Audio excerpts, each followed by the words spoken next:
So, ladies and gentlemen, welcome back to Exotic Astrology Instagram quiz. Today's date is 15 September, and today's question was, which Krishna spoke the Bhagavad Gita? Many of you have asked me this question today that what? We thought Krishna spoke it. How many Krishnas are there? Yes, there are many Krishna S. There are many Krishnas actually. Actually, there's only one Krishna. That's not that there are many Krishnas, but when I say there are many Krishnas, I mean to say that there are many expansions of Krishna actually, and every expansion has a different function. So, for example, the first expansion of Krishna in the spiritual world is Balramji himself, Krishna's elder brother. Yeah, the younger brother expands as the elder brother, and how is it possible? Yes, that's transcendental. We cannot understand, but that's how it is. He expands as Baldev, and then Baldev expands. There's first quadruple expansion, then there is second quadruple expansion. Mahasankarshan is there, and then finally Mahavishnu comes out, from whom the different material universes manifest. The unlimited material universes manifest from Mahavishnu. But when we are talking in context of Krishna alone, today's quiz was which Krishna, which expansion of Krishna had spoken the Bhagavad Gita. So, for those who are not aware of the Bhagavad Gita, it is a dialogue between Arjuna and Krishna in the battlefield of Kurukshetra. It's a part of the Mahabharata, which is one of the biggest epics of ancient India, the Vedic tradition. And the right answer is the expansion of Krishna who spoke it was Vasudev Krishna. So I have not listed that name in the options. I have given different names like Sankarshan, Aniruddha, Pradyumna, I guess these three, and the last is none of these. So many of you have given different answers. Many of you have also given none of these. So yes, but I don't know whoever has given none of these. You have just given it, or you know that it's Vasudev Krishna, or you have just given it. So Vasudev Krishna is the one. He is one of the expansions of Krishna, who had actually spoken the Bhagavad Gita in the battlefield. And therefore, now the question is then, what about the original Krishna? Where is he? Where the hell is he? What's he doing? So the original Krishna, as Lord Brahma says, now Govindam Adi Purusham Tam Aham Bhajami, he says, Venum Kwanantam Aravinda Dalaya Takcham Barhavatam Samasitam Budam Sundarangam Govindam Adi Purusham Tamaham Bhajami Angani Yasya Sakalendriya. So that's the Brahma Samhita. So the original Krishna, the Supreme Personality of Godhead, the Adi Purush, as Lord Brahma says in the Brahma Samhita, Govindam Adi Purusham Tam Aham Bhajami Ishvara Parama Krishna Satchit Ananda Vigraha. That Krishna who is the original personality of Godhead, who is the first being who have ever existed in this world. This world doesn't mean this material world, but anything that exists. He is the one who resides in Vrindavan. He is the one who eternally resides in Vrindavan.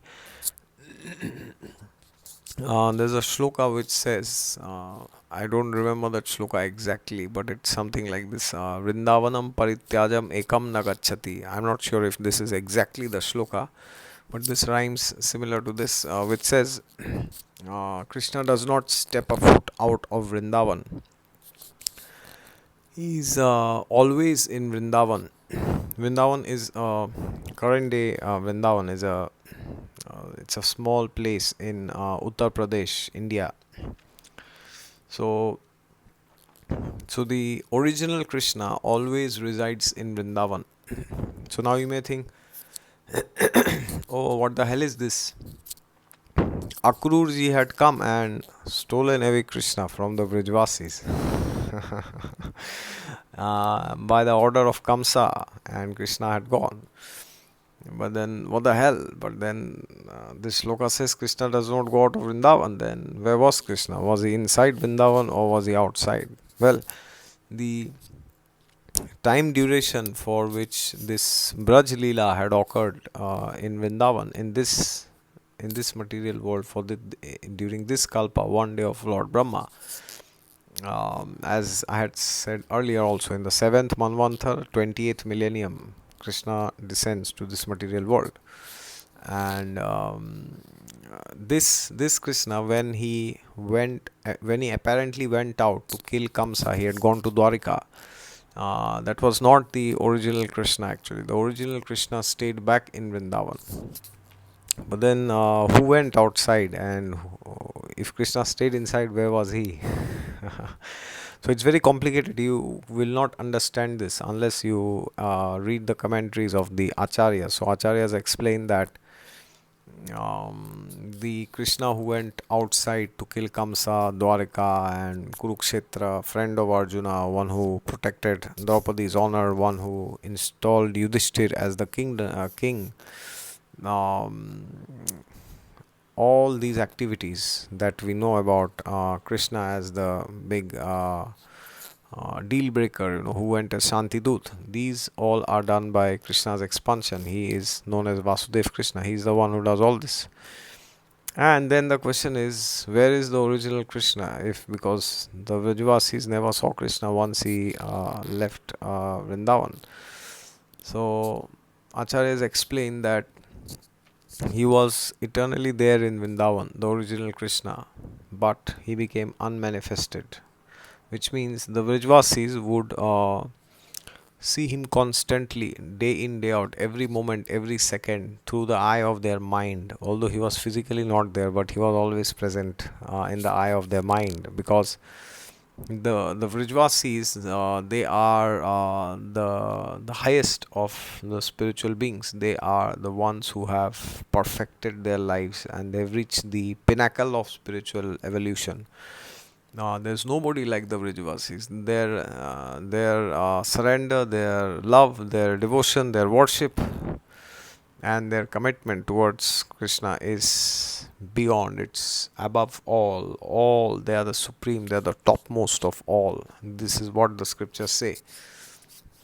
And therefore, Krishna was in apratyaksh form. Apratyaksh means he was not visible physically, but he was always visible through the eye of their mind. They would see Krishna 24/7. In fact, they would see Krishna more when he was apparently outside of Vrindavan, in Dwarka, in Mathura, in Kurukshetra. They used to see him more in Vrindavan than he was in Vrindavan.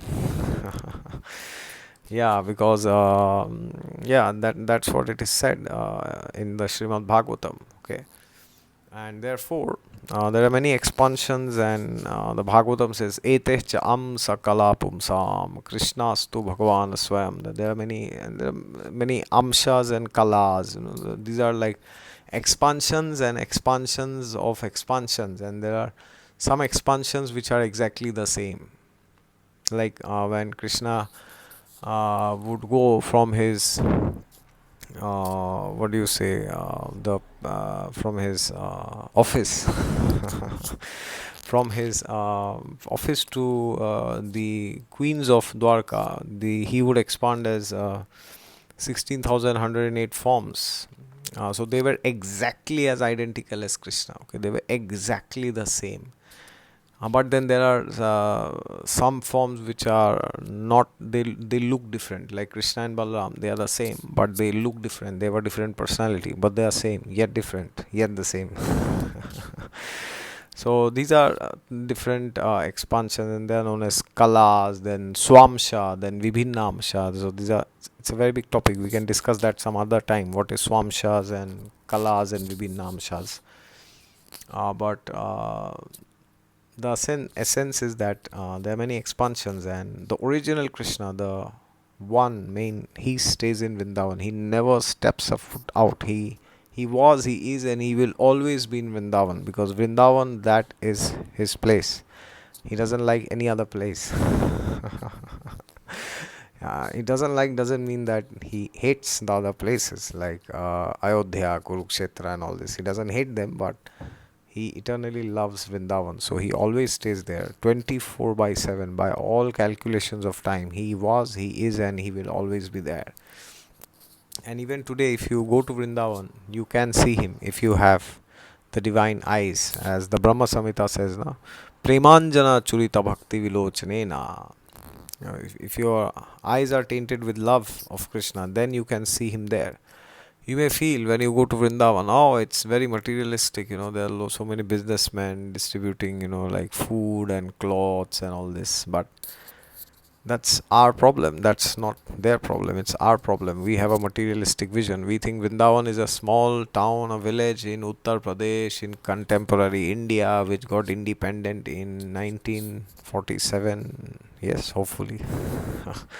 So if that's how we see Vrindavan, then we we will never be able to see Krishna. We have to have that level of consciousness and that awareness and that purity and that elevation to see Krishna.